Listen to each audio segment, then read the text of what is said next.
All right, start with this question. Tell me about the last time, or when was, and this is going to be a little awkward because we're a smaller group tonight. When was the last time you shared the gospel?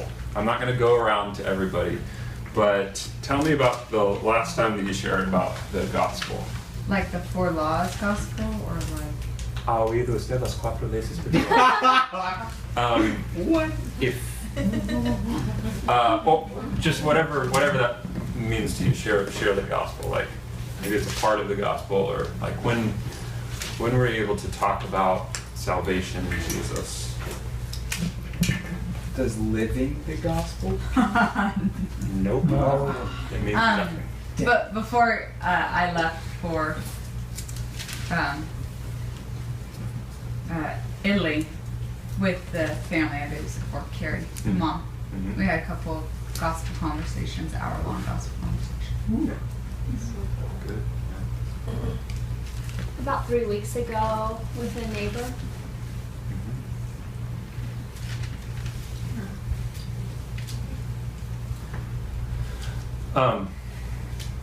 Maybe it's been a while.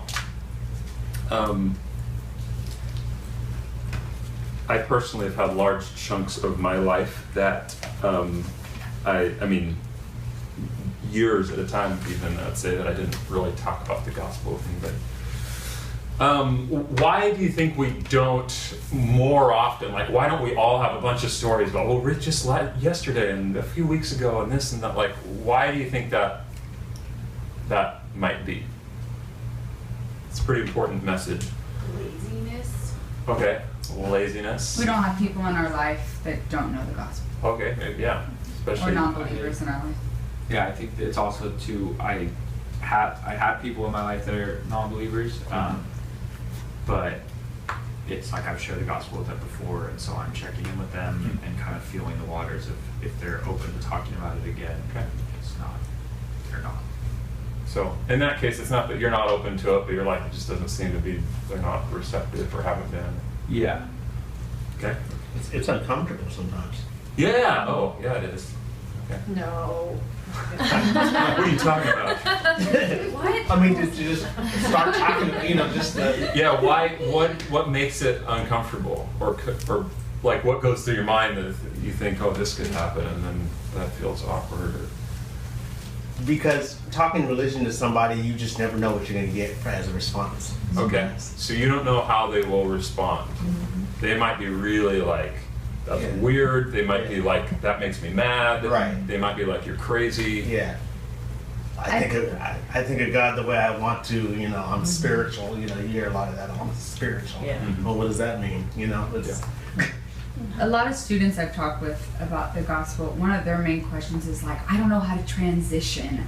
I don't know how to like get from talking about normal things to so I think a lot of people have a hard time understanding how to talk about the gospel in the context of our lives and everyday life, where you feel like, oh, well, it's just easier for them to come to a church service and hear it, because I don't really know how to get to the gospel.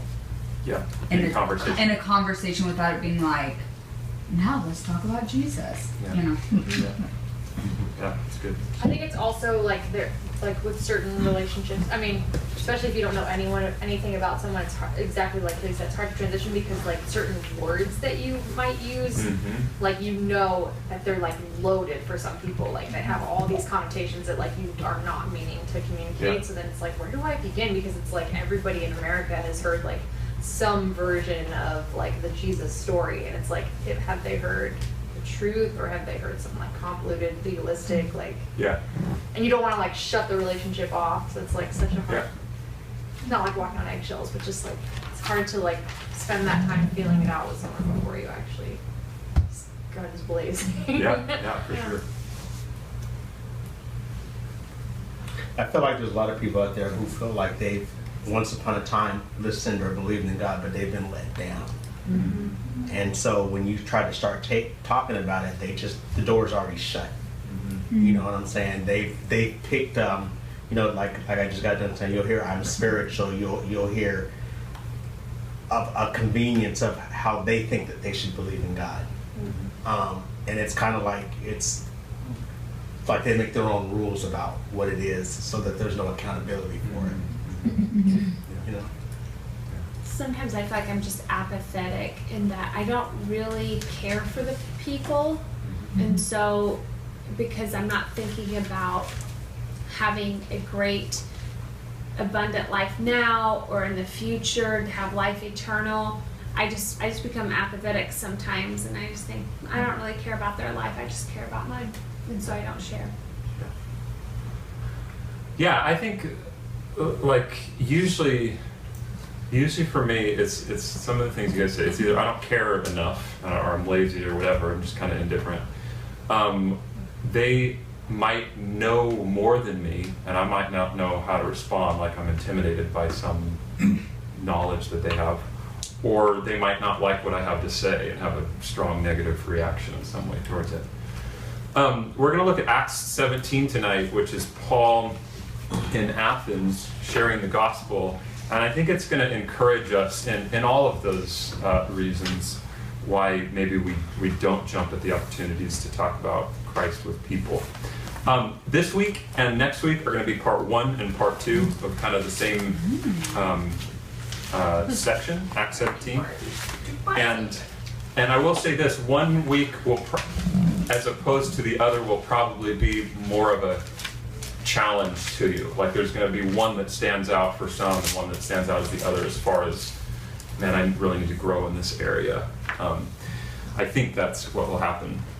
And you'll see, everybody will see, I think, that all of us fall along this spectrum of weaknesses in talking about Jesus. We have things that we need to grow in. So in Acts 17, hopefully you've been able to read through most of the book of Acts at this point. Acts 17 is the start of Paul's second missionary journey, as they say. Starting in chapter 13 of Acts and on from there, it's kind of just describing all these different places that Paul is going with the message of the gospel. And the first trip that he had done, I think it's chapters 13 and 14 or so, he goes into modern Turkey, okay, to the cities and churches or to the cities of Galatia, Cilicia, Pamphylia. And then in his second trip, which he's on when we come to Acts 17, he starts out kind of in that same area or in Antioch, but then goes into Turkey first. And then starts to kind of strengthen all of those churches that he went to the first time. And then he starts moving into modern like Greece and goes to these ancient cities of Thessalonica and Philippi and Berea and Corinth and Athens. And then back to Turkey to Ephesus. So why are all of those, or a lot of those names really familiar to us? Because there's still cities. Because what? There's still cities. There's still cities, kind of some ruins. Why else? The books are named after. Yeah, that's what I was thinking. There's books named after a lot of those cities, Philippians and Thessalonians and Corinthians. So all those, yeah. So just to kind of pull it together, like Paul was a missionary to these cities. In the book of Acts, we read this, and he's writing letters then to the churches that he helped to start and establish. And that's what a lot of our New Testament is, right? So this is like real stuff. It's cool. We have actual like copies of these letters that Paul and others wrote, and that's what makes up a lot of our New Testament. Also, Paul wrote some letters to some, we call them the pastoral epistles, right? 1st and 2nd Timothy and Titus. He wrote a dude named Philemon. And then the other books of the Bible are from the Apostle Peter, 1st and 2nd Peter, from the Apostle John. We've read about these guys in Acts and in the Gospels, right? John writes 1st and 2nd, 3rd John, Revelation. And then there's 2 other books, Jude and James, that are like half-brothers of Jesus, right? So that's like our New Testament. They're these real writings from these dudes. And in this second trip, this second missionary journey, I just think that's cool to like realize these aren't just like random documents, but they all kind of fit together in history, and they're like about real events that happen. I have to remind myself of that sometimes. In the second trip, Paul's kind of going from city to city, and he's having to kind of sneak about a little bit and sneak out of cities because he's getting persecuted because of his preaching.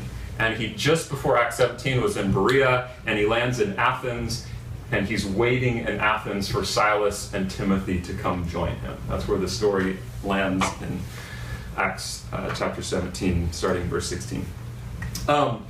Athens, just a brief background on that. Athens, a few centuries before the first century that we read about in Acts 17, it was the leading city of the world in culture and art and philosophy and all of those wrapped up into one. So think about, I don't know, Hollywood or New York or, I don't know, Boston, Paris, whatever the like big like go-to cities for thought and for art and whatever it is. This was like all wrapped up into Athens, and it was the place where Socrates hung out, and Plato, and later Aristotle, and like these are major thinkers, right, that we still talk about today. So one commentator called it back then the intellectual capital of the world, the known world. By the time we get to the first century, when we read the book of Acts, things have cooled down a little bit. Athens has lost a little bit of its mojo, and but it still has this history behind it. Okay, so Acts 17. We'll start in verse 16. It says this: Now, while Paul was waiting for them, for Silas and Timothy, was waiting for them at Athens, his spirit was provoked within him as he saw that the city was full of idols. So just stop there. Paul's spirit was provoked within him when he saw that the city was full of idols. Now this, like we're talking literal idols and altars and temples to these idols, right? Obviously we, in the West anyway, don't have a lot of this, but what's modern idolatry that we might have? What are some things that we idolize even in our culture? Movie stars or Okay, people, fame, yeah. Wealth, Success. sex, Success and and sex. success. Yeah. Yeah. Murals of LeBron. Yes, we worship those. That's our TVs right there. Really? Yes, this idol here sitting next to me. Yeah, Yeah. I mean, entertainment is probably like Yeah. the biggest idol. Yeah. Maybe, you know. Yeah, we could idolize almost anything we could start to worship. Paul saw this idolatry in Athens, and it says his spirit was provoked. That word provoked, maybe your translation has something different if you're looking at NIV or something else, but it has this idea of like, it caused sharp pain within Paul, or you could say his heart was eating him. It could mean distressed. I think some translations say stirred. Stirred in him. Stirred in him, irritated. It can even mean infuriated. But something, it prodded and poked his spirit inside of him. He was not indifferent or lazy, like, well, I'm just not going to do anything about this, right? But he deeply felt something stirring within him because of this. He was provoked. I just wonder, like, what is our reaction to the idol worship around us? Is our spirit provoked? Like, have you ever felt something similar to that?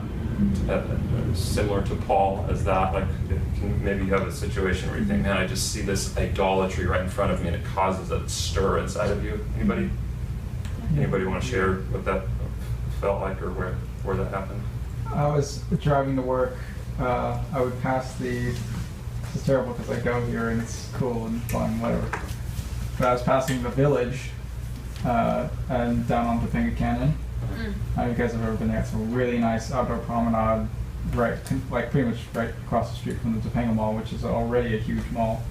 And I just remember they have these giant machines and cranes that were literally like lifting up the olive trees and like planting them and all. Just like it was just intense. They did it in like 3 or 4 months. Like they erected a thing like that.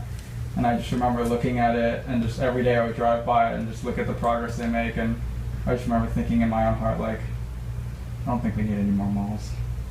That's not what these people need. Yeah. You know, and just thinking, this isn't going to change anybody, you know. So it was like the wealth and the materialism Yeah. and the niceness of having a new Yeah. I mean, inherently it's like, okay, well, it's just a building, whatever. Yeah. But, I don't know. I think what it represented kind of the way that I was seeing it was like real bothersome to me, because it just seems like we have a lot of time and money to just erect more stuff like that. And Yeah. people have deeper problems that those things don't solve. Yeah, it's good.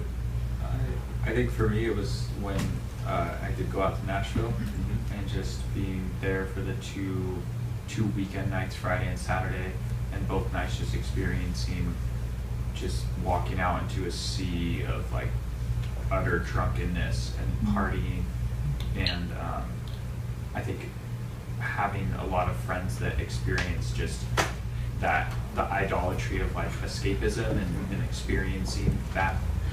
Like, Come on in, y'all. lifestyle.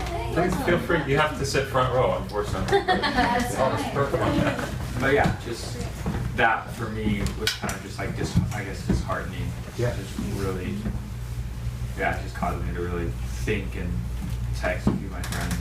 And Yeah. it was just, I guess, yeah, it hurt more than anything just to witness it. Yeah. I remember feeling that sensation because I was in Bible college at the time, and I was like very passionate and just like in this very intensely emotional processing time in my life. And when we were in Israel and seeing like all the priests and the rabbis and like everybody else, and like people just like worshiping this building, like just it was like such a physical example of like like, and it's even like you could argue that it's like so close to God, but it's like not actually. Yeah. It's just this, and it's like it's ruined. It's not even like a functional building, but they're all sitting there like bowing to it and weeping and like Yeah.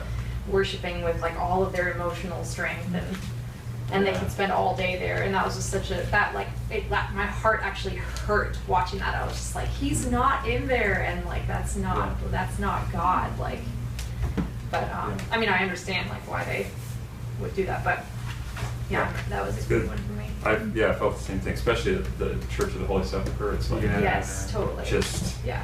it's so like so much gold and ornate stuff, and it feels like idol worship, even though strangely it's like about Jesus somehow. And, Yeah, or like Yeah. being at the Vatican, like yeah. tons of like gold and just all the beautiful stuff. But Yeah. I wonder, like, when that kind of thing happens, and maybe that happens even around us, like here in Los Angeles, where hopefully that happens, and maybe we need to pray that it would happen more, but that we would be provoked by the idolatry that we see around us, and not just in I'm upset about this, but like distress. These people are worshiping a false God or a hopeless whatever it is that they're putting their trust in. And I wonder, are we moved to actually do something, or do we just kind of feel that poking inside of us and then just kind of become indifferent? I think some of us need to be challenged by Paul's reaction to the worship of false idols that he saw around him in Athens. I need to be challenged in that. Every Thursday night and some Saturdays, I walk into my other job, as most of you know, and I am going in usually to make a paycheck. And oftentimes I am completely blind. I find myself completely blind or maybe indifferent to the false worship around me, honestly, of most obvious kind. Like, I'm not talking about people who have, at that place of work, who have idolized music, though that is there, but like bands who are literally worshiping Satan, right? yeah. And you can even just kind of see it in their eyes, I feel like sometimes, and just how hopeless they are. And I think, and you want to walk into a place where your spirit should be provoked within you about this hopeless worship put in the wrong place, then come on Thursday night with me. But what I find myself thinking about is, so oftentimes on the job, is how many more hours before I get off work, and how many more hours before I get to stop dealing with these people anymore, and how can I literally think and have talked with the other employees there, how can I do the job in a way so that nobody needs my help for the rest of the hour and I can sit here undisturbed. And I'll see somebody who's especially troublesome looking to my eyes, and I think, well, what can I do to avoid that person? basically I'm saying, how can I not be provoked? Or how can I stuff the provokedness maybe that God's Spirit in me is doing? And sometimes I'm even, like when I'm working a Saturday, sometimes I even have time to like study my Bible while I'm working, and I'm studying to teach here. And then I'm bothered when somebody interrupts me, and I think something is wrong with that. Like there's, not just from an employee standpoint that, hey, I should probably be doing good customer service because I'm an employee of this business, but from the standpoint that somebody who doesn't know true worship or the true God, I could be interacting with this person right now. And I just kind of stuff it and try to get through the hours at work. Maybe you all have similar situations at work or at school or at the park or wherever you go, where you notice idol worship or just false worship or people placing their trust in the wrong things around you. There's probably lots of it to see in LA, I'd imagine.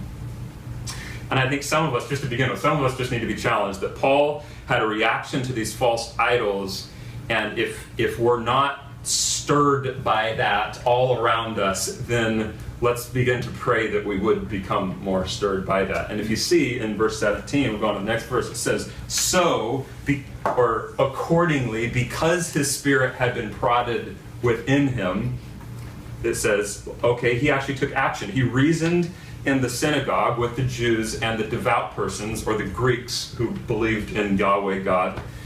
And he reasoned in the marketplace every day with those who happened to be there. So he's street witnessing. Can't bad talk it because I think Paul was doing it. Some of the Epicurean and Stoic philosophers also conversed with him. And some said, what does this babbler wish to say? Others said, he seems to be a preacher of foreign divinities because he was preaching Jesus and the resurrection. So, in contrast to what I think of myself, avoiding conversations, Paul seems to be conversing with anybody whose attention he could get to talk about this news that he had. Who are the Epicureans and the Stoics? Just briefly, these are two major kind of philosophical systems in the New Testament days. The Epicureans followed Epicurus, a philosopher who set up a school in Athens in 300 BC.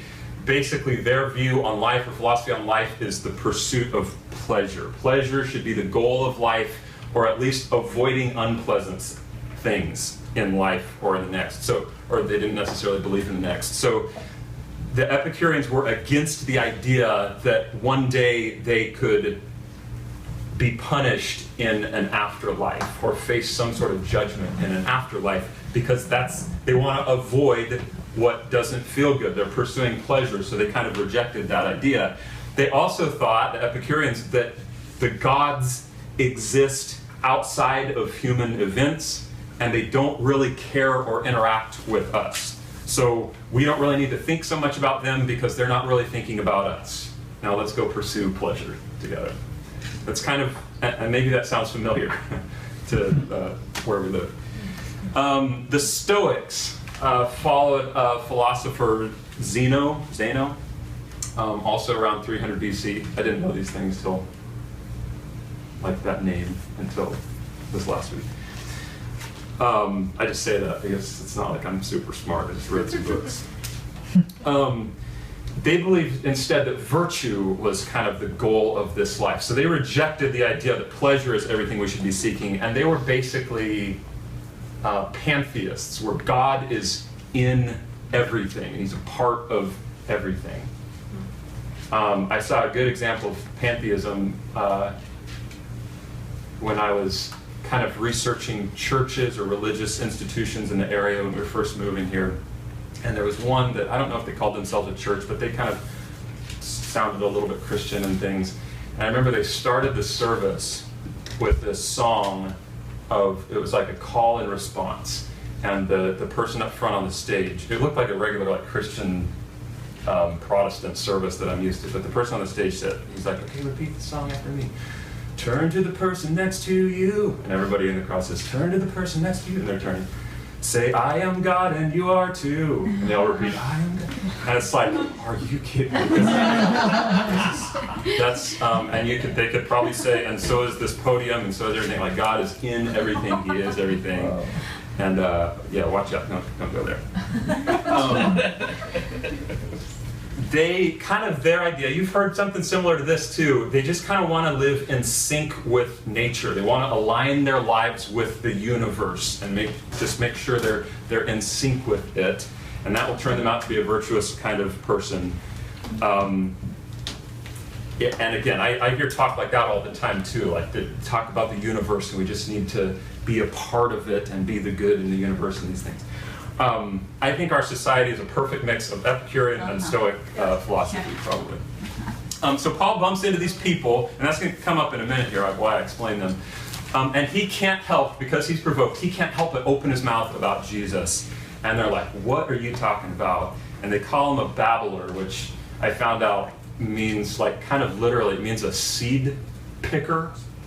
So, like, they feel like he is talking about all sorts of kind of random things. He's just picking up different seeds off the ground from different thought and different philosophies and then kind of presenting something new out of that, which in a minute we'll see isn't all that far off from what he's about to do in his sermon.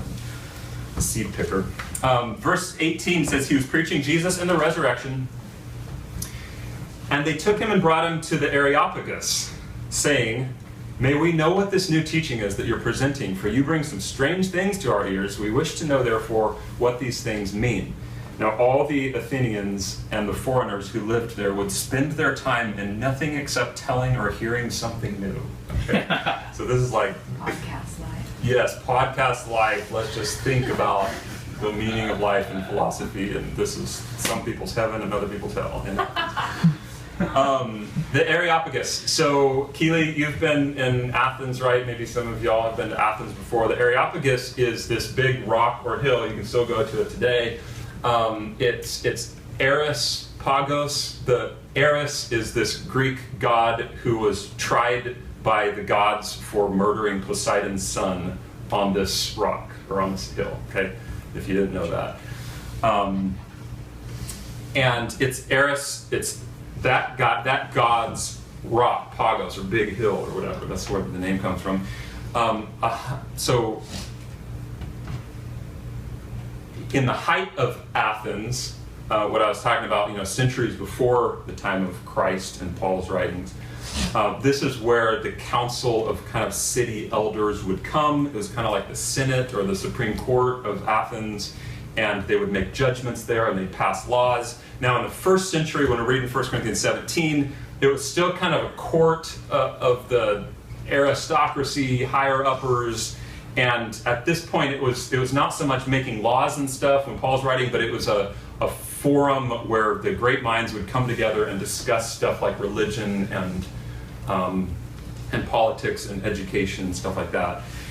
And talk about, they do nothing else but spend their time telling or hearing something new there. And they bring in this no-name Jewish guy, maybe he's developing a name for himself, but before this court of people, and they're like, tell us something new, Paul. Talk about intimidation. Like, I've been nervous to present things before to a big crowd. I'm going to give two in particular. Mary Beth and I, years and years and years ago, were invited to play music on the main stage at basically Christian Woodstock. It was Spirit West Coast, if you've ever heard of it. I don't know that it still exists anymore. But somehow we were invited to play there through contacts of contacts. And this is a place where thousands and thousands of music lovers go and hear their big name artists, whoever that was in the day, Newsboys, and they're still going, I guess. And y'all, I would take, before the performance, I would take like anti-diarrheal pills. so that I wouldn't lose it because of my nervousness of presenting our music to these people. Just being honest, okay? Yeah, because I knew what would happen in my system before this. Unfortunately, it turned out that everybody showed up, they got their places on the grass and whatever, and then they left and came back later in the day when all the big artists came. So it wasn't all that phenomenal. But Sorry, dear. what's Sorry that? about that. You left too? Thanks, Mom. No. I gave you that stomach. Oh yeah, that stomach came from there. All right. Another thing kind of like it, I remember preaching at Cornerstone for the first time. Cornerstone is this place where Francis Chan has spoken, and I watched the podcast, and I'm like on the same stage, and it looks just the same. And this is a podcast that even when I was there, like it was ranking high on the top, religion and spirituality charts, because I was vain and was looking to see, oh, am I going to have a lot of listeners when I get to speak here? But I was so nervous because people had come to expect from this environment like a world-class communicator. And people that listen to Francis Chan also listen to all the other big speakers, right? And so I was going to be on that stage, and as nervous as I would get in that situation, so I would think, man, I feel intimidated. This was like diarrhea ready to happen. Actually, I feel like I've kind of grown out of that, just so you know. I'm off the pills. Didn't take them tonight. Maybe, yeah. Trusting God. But in these things, I'm presenting whatever it is I have to present to people who are, though they're critical, but by and large, they're on my team, right? Like they care about the same things that I care about. And I wasn't offering something different to them per se, but I'm trying to contribute to the growth of the way that they already are as believers.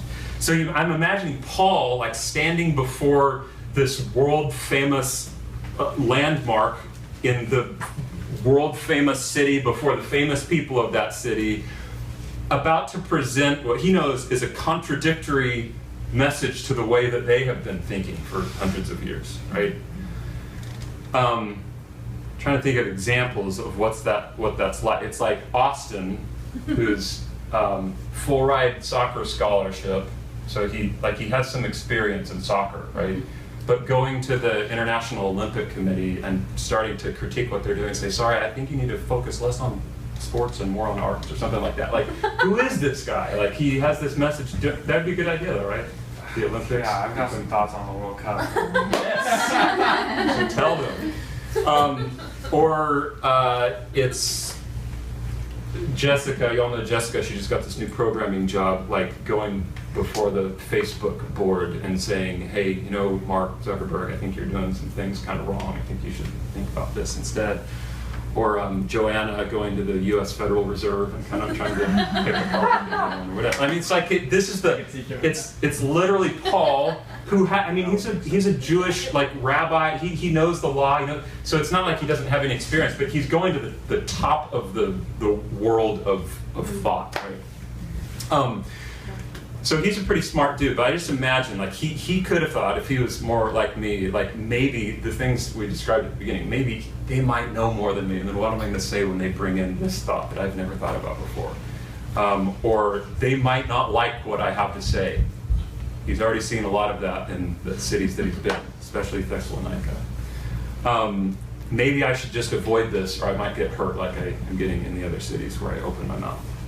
So what's he say? Verse 22 starts the sermon, or what we have recorded of it. By the way, if you go to the Areopagus today, there is a plaque at the base of the hill where you start to climb up it to explore that has a copy of this sermon there. I think it's written in Greek, so we can't read it. But Eric can read it. Eric and Elsie. Okay. So, but anyway, this was an impactful speech that was given at the Areopagus. So Paul, verse 22, standing in the midst of the Areopagus, said, "Men of Athens, I perceive that in every way you are very religious. For I passed along and observed the objects of your worship. I found also an altar with this inscription, to the unknown God. So stop there for just a sec. Here's Paul being careful to observe and understand the people to whom he's preaching. Okay? I see you're very religious, or another way to translate that is superstitious, but I can see that you're into these things. So religious, in fact, that you've created this altar to worship a God, like just in case we didn't remember everybody, or it's like we're covering all of our bases. We might not know it all. And that's where Paul starts with his presentation to them of the gospel, you could say, or sharing his faith. He has been, for whatever short amount of time he's been in Athens, he's been an observer of what is going on around him in the city, specifically the types of idolatry that they have and what they're worshiping. So Paul doesn't jump in this sermon by saying, you know what, guys, here's what I want to share with you. God created the world, man sinned, Jesus died for your sins, you need to repent, follow him, and you'll be raised to new life one day. Okay? But he starts with where they're at, what they already believe, and he says, I see that you're worshiping gods, and you recognize that you might not be aware of everything and all gods. So notice there's some truth in what they're believing, and there's some error in what they're like. It's right that there's this unknown God that they're like, well, we don't know, but there's a little bit of truth. We all worship something. It's probably good to worship a deity, or they're worshiping deities, but this is where he starts. Verse 23, he says, what therefore you worship as unknown, this I proclaim to you. And then he's going to go on from there. So here's your starting point. Okay, I can start with that. But talk about, this isn't much of a transition, but what you said, Keely, earlier about looking for that opportunity, to talk about our faith. Paul just found the perfect spot. It's like, can I take this little window of truth, if you will, that you guys are believing there's some unknown God out there, and open that wide up, and I want to tell you who this unknown God is. It might seem like a scenario that's kind of too good to be true, like Paul walked into a cakewalk of conversation, they're worshiping an unknown God. Well, of course, the right thing to say there is, let me tell you who this unknown God is. But I wonder if, and I think I know the answer, if we ever pass up conversationally helpful circumstances because we're not looking for opportunity to jump into a conversation about what's most important to us, Christ. And I'm not talking about these weird, awkward transitions that we've heard about trying to move the conversation to talk about Jesus, right? Oh, you're drinking a Coke. That C on the Coke reminds me of the C in Christ, and these just thing. I'm not I just mean, yeah, you can use that. Looking for clear opportunities to preach Christ. So somebody tells you, I just feel hopeless. I just feel like I don't have any purpose in my life. Or somebody says, what's everybody coming to your house on Wednesday night for? Do you have some sort of book club or something? We heard that recently. Or, man, I know the universe is trying to tell me something. I know there's something out there, and I need to follow along and trying to figure that out. What if you just took those types of things, and we can think of others maybe, and just start there and open that window and follow these little bits of true things that they're feeling and expand beyond this. So you're hopeless, yeah. Hey, can I tell you where I find hope and where I find purpose? Or no, it's not a book club. Actually, it's some friends of ours. We come over, we study the Bible together. I don't know, are you involved with the church at all, or is that not really your thing? But it's here's an opportunity to at least talk, try to begin a conversation. Or, wow, how do you go about trying to listen to the universe and trying to know which direction to go? What does that sound like? What does that look like for you? And starting to dialogue on that. I think you'd agree that sometimes we just we have to want to have those conversations. And when Keely, you and Clayton were in Italy, you said we had the opportunity to talk to a lot of people about Jesus. I mean, did it feel like a burden, or did it just feel like, oh, this kind of makes sense in our conversation? Like, let's just talk about that. Like, Yeah. hopefully that. Just to go back to the provoke thing, we need to pray, y'all, that our spirit would be stirred or provoked enough to open our mouths, and for us to not put that aside. And we need to pray that God would give us, and that we would be willing to open those windows of opportunity, and that we'd have the boldness to do so.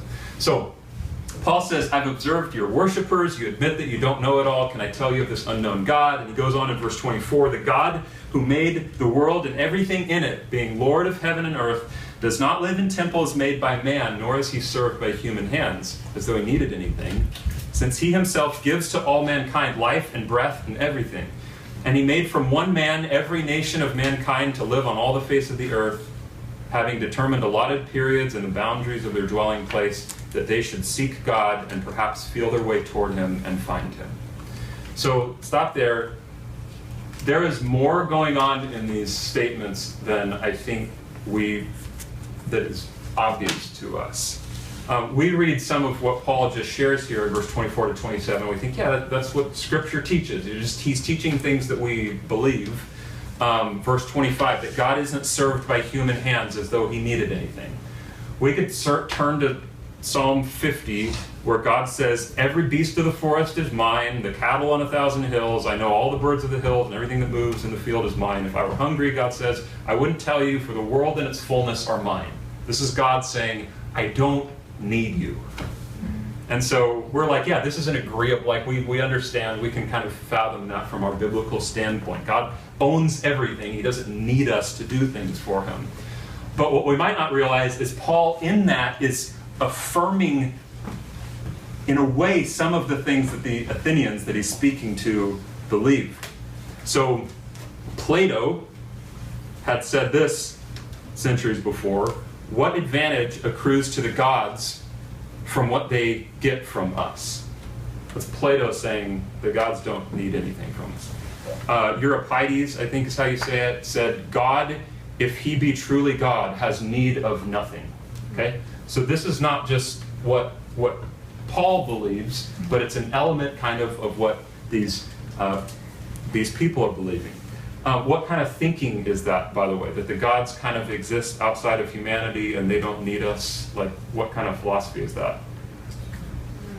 That's the Epicurean philosophy that I spoke about earlier, right? So, God is self-sufficient, right? And there's some truth to that. He's self-sufficient.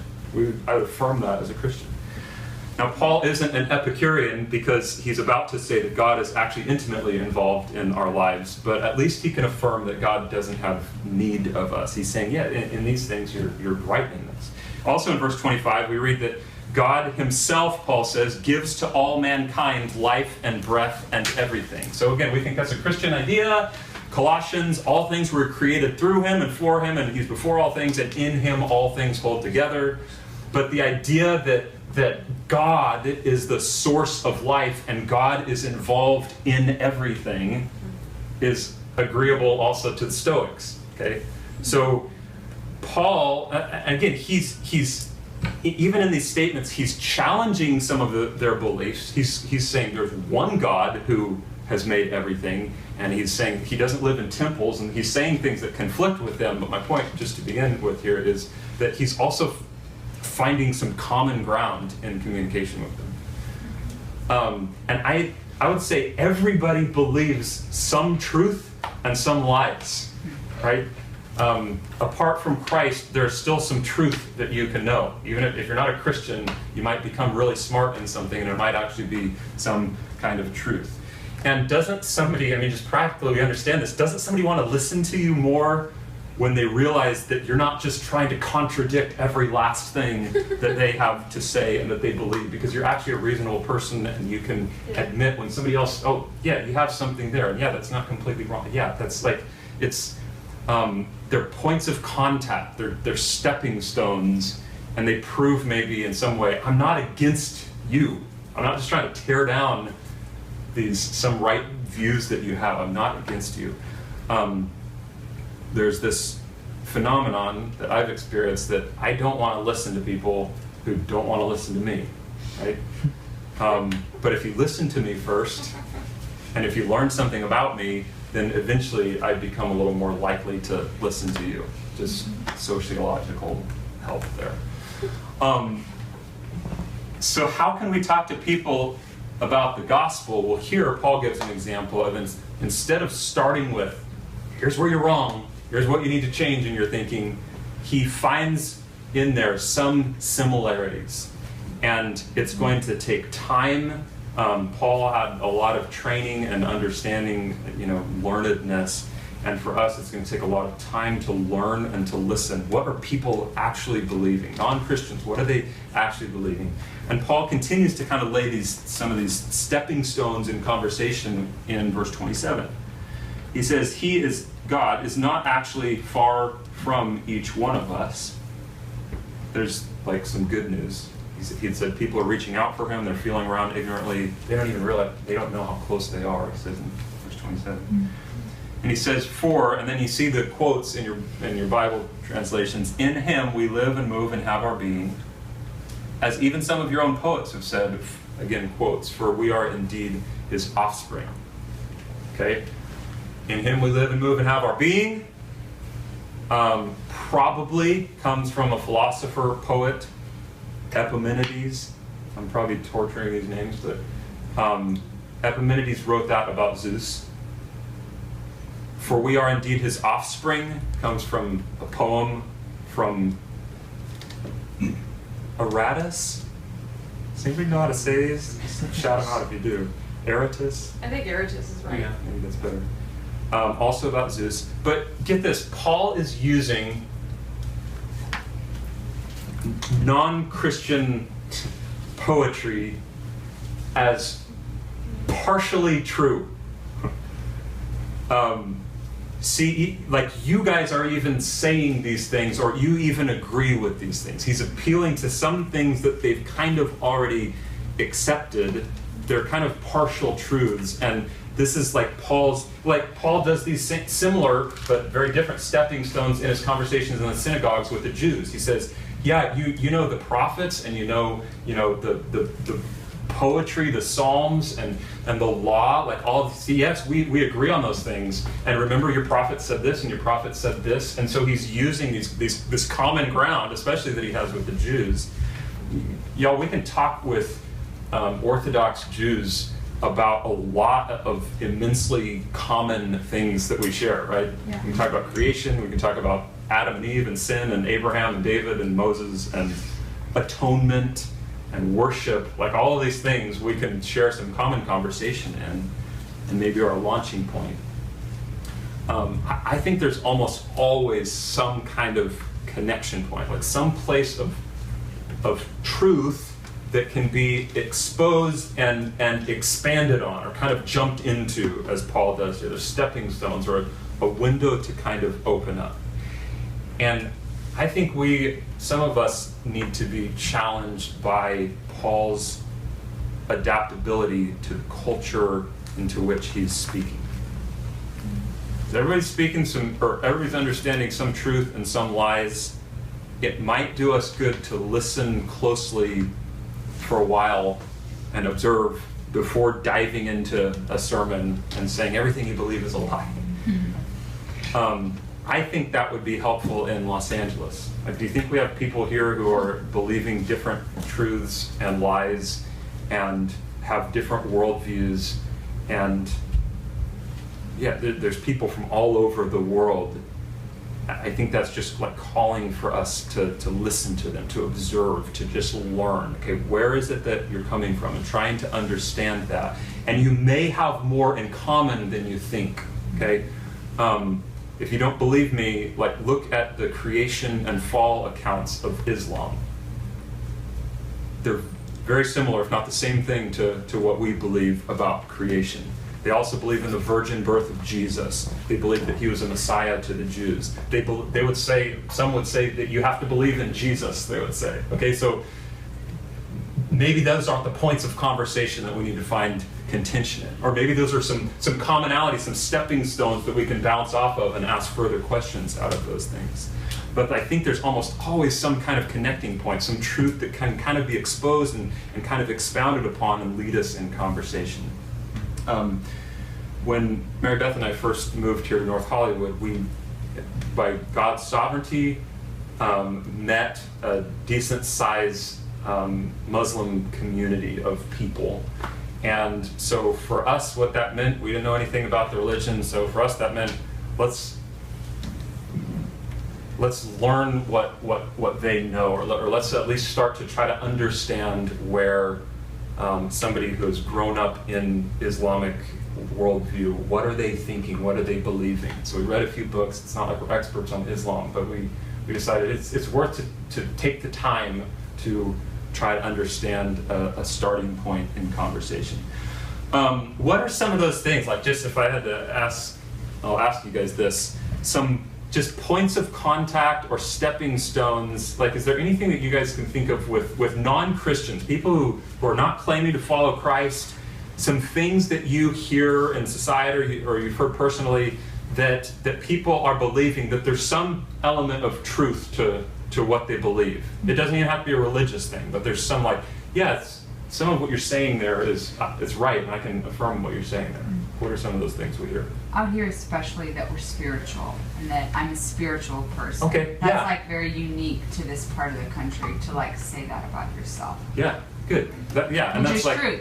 You are a spiritual, that is. yeah, we should think about things beyond the physical or whatever the opposite of spiritual is. Yeah. A lot of positivity, so like I need to speak positive things Okay. and then speak them into existence, and then they come. So I think a lot of times for me that's okay, so speaking truth. Why is it important to speak positivity or truth? Why is there power in truth? And so trying to find points there. Yeah. So you're saying there's nothing wrong, and it's actually good to say positive things and to maybe not tear people down. Okay, yeah, there's something good in that. What else? I think of like, I guess it could be summed up in like tolerance, but I think it goes further than tolerance into just like loving other people. Mm-hmm. We should be good Most to people would agree that like loving other people is one of the best things you can do. Yeah, totally. And I think, like, when I hear that, it's like, well, yeah, I want to affirm loving each other as a good thing, and then I think a lot of people to like maybe continue on in that conversation and say, but man, it's so hard to love people. Yeah. And man, we have this selfish. A lot of people, I think most people are going to say, yeah, I just want. When I'm born, I just start to be selfish immediately, and maybe there's somewhere we can go in conversation if we want. I don't think many people think that the world's like a perfect place. Yeah, something's wrong. Something needs fixing in this world. Yeah, we agree with that for Yeah. sure. A desire for reconciliation. Yeah, Like, seeing that as a good thing, and yeah. I think even sometimes I meet people and I'm like, we are probably polar opposite in personality, how we view life, everything. But it may just be that we both like to eat.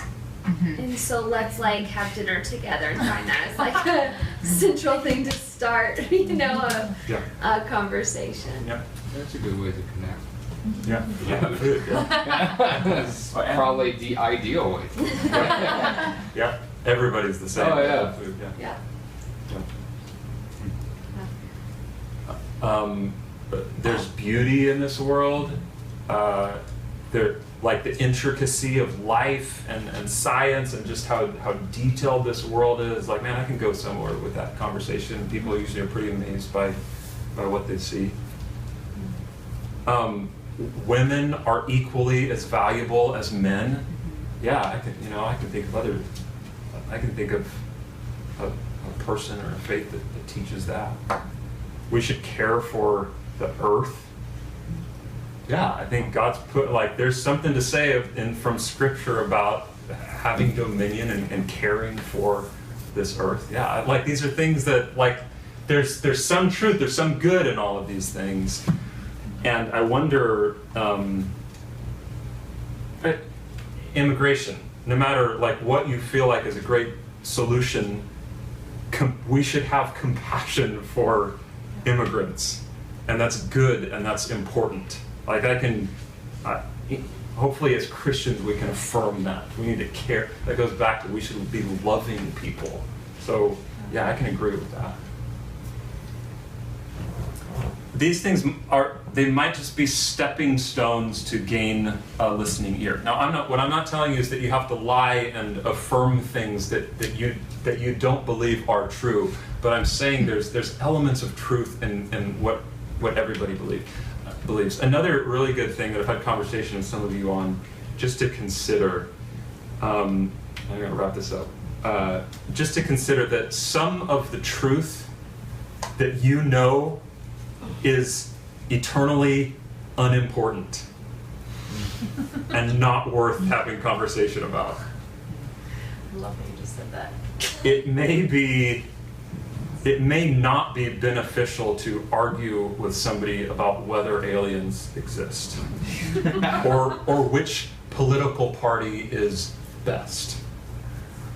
Like, pick your battles lest you sink the stepping stones that you're trying to use in Congress, or burn your bridge that you don't need to burn. Like, I'm learning to pass up parts of conversation with people that are tempting for me to dive into, but because it would set me at odds with a person before I've even begun to be able to talk with them about eternally important things, like eternal life in Christ. Maybe I can first find some common ground that we can discuss. Otherwise, again, it's just like they'll think you're just looking for ways to point out how I'm wrong and how you can be against me. And that's not it at all. I'm looking to affirm truth. And I want to expose some truth maybe that you haven't seen before. Anything else in like philosophy or art or psychology that's like, yeah, there's some good in that I hear, that I see. Or you write it all off, say, well, it's not Christian, so it can't be. Yeah. I think a lot of the times evangelicals do that. It's like, oh, it's not Christian, so, or like it's not in the Bible, so, Yeah. or whatever, So it can't be right. or yeah. I see evangelicals do that all the time, and I probably do that. So I don't know. Yeah. I'm trying to think of. That's happened, especially we've like invited people to come to like shows of Madison's before, or Yeah. we've gone with, like Maddie and I have gone to see one of our friends play, and we'll invite some friends, and sometimes they're immediately turned off to the entire endeavor because someone is swearing on stage or whatever, and they can't see, or they were unable to see it that night particular, not that this is who they are, but that this artist on the stage or this group of people that we're involved with relationally are tapping into something. They're in search for something. They feel the world is beautiful, and they have a weird desire to express that beauty, and that's something that is like good and true. Yeah. And can be a stepping stone. Yeah.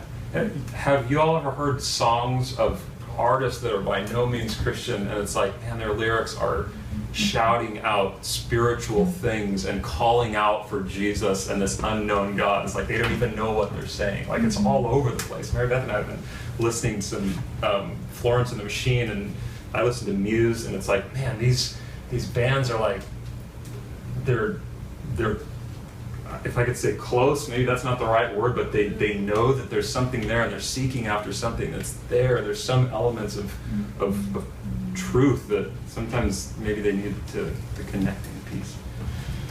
I think even in movies, how sometimes it's easier for me to want to just watch fantasy type movies, like a really good love story that ends really happy and everything's good and everybody's good and it's just like,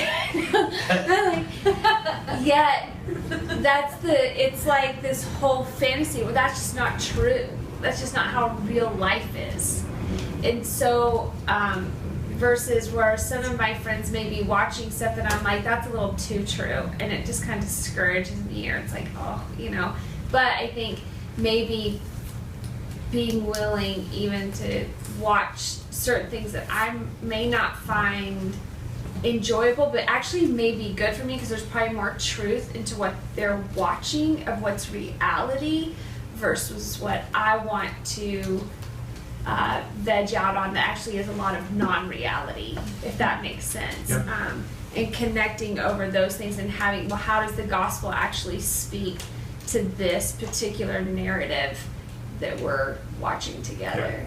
It's pretty easy, or it's very common, especially in art, for people to speak fairly accurately about pain and suffering and the whatever's wrong in the world and it's not right. Like, that's so common, and that, I think, certainly can be a stepping stone, if you will, to conversation that we agree this is messed up, this isn't how it's supposed to be. Good. I was gonna say, like, some of the most powerful stepping stones that I've had with unbelievers have been when they are in the midst of a time of incredible suffering or pain. Yeah. And it seems that even in regard to how it feels with relationship problems, that seems to be one of like the key like spots where they're finally just like, all right, I give up. Let me talk to this Christian guy and see what his, see if he can give me some Christian help, you know, just to see kind of what's, because I don't get this. Like, I just am helpless, and I don't. Like, just connecting over the consequences of sin is like, I don't know. They're being see that so much forced. with Jesus too. They're being forced to believe the truth of the fall, or the of what that has led to. I think for Clayton and I, one of the greatest times we had in ministry, like when the easiest time it was to transition when we were talking about the most is when we were dating. And when we were engaged, because the way we dated and engaged looked so different from the world. But I think the way people perceived us is like, well, y'all are normal. Like, you're normal people, and so when we would talk about saving ourselves for marriage, or the way we do dating or engagement and even marriage, that was like such a peak of curiosity, and people love talking about sex, and so it's like we talked a ton about sex in the gospel. Not sex in the gospel, sex and the gospel. And so we had the most gospel conversations during that season, I would say, in our life. Yeah, it's good. I've got a lot of conversation because I have a permanent wedding band. Me too, yeah, Oh, I got asked. what about if this happened? Oh, let's talk about it. Yeah, some of us need to be challenged by Paul's, I think, adaptability to the culture into which he's speaking. We're going to look at some of his other sermons and make some comparisons, I think, next week. I'm just going to make a hard stop here, but I want to tell you where we're going next week in part 2. While some of us need to be challenged to listen and learn and to maybe look for some common ground or truth or cracked windows for the gospel conversation,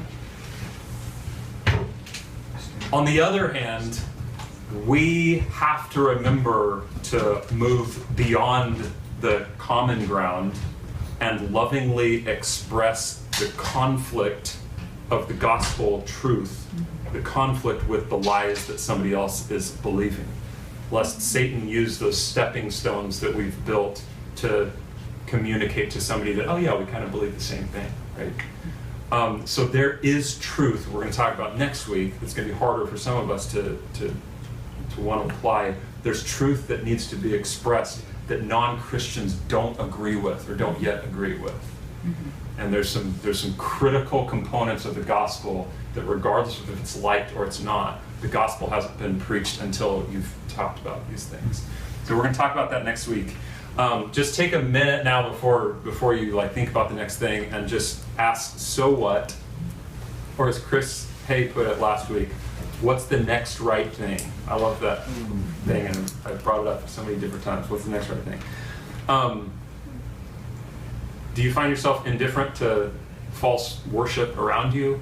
Well, what's the next right thing? Maybe the next right thing is pray every day that God would break your heart for the lost. Fast if needed. That God would stir your heart. Your eyes would be open to that all around you. Maybe you get intimidated to speak up, or don't care to speak up. Well, what's the next right thing in that? Well, I know at my job, the next right thing for me is to get off my butt and smile and actually have good customer service and like start a conversation by asking, hey, what are you rehearsing for? Or, just start conversation. That's the next right thing for me to do tomorrow. I think it helps to think, like, don't look at the big picture. Don't think about how am I going to preach in Areopagus. Like, just think, what's the next little step of faith that I can take? It's good for us to consider.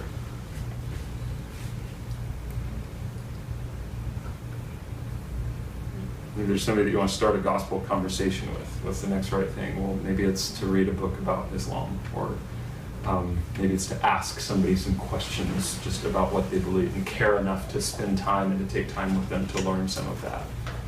Or again, I can start praying. I can get up in the morning and start praying for this relationship and see what God does.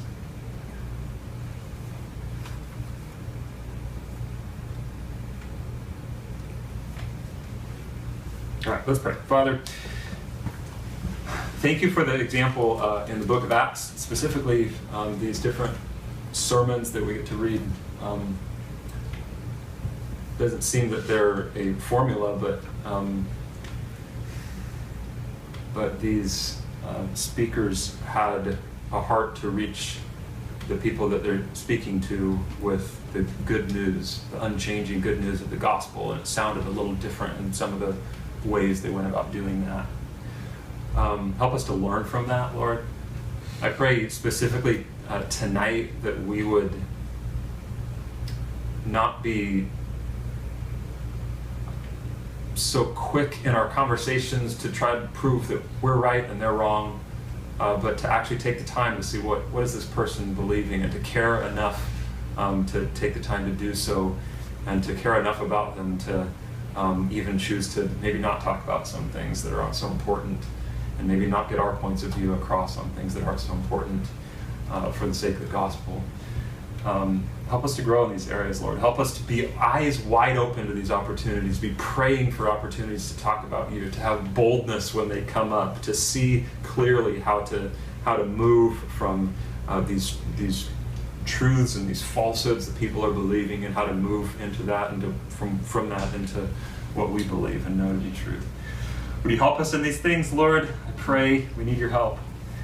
In Jesus' name, amen. Amen.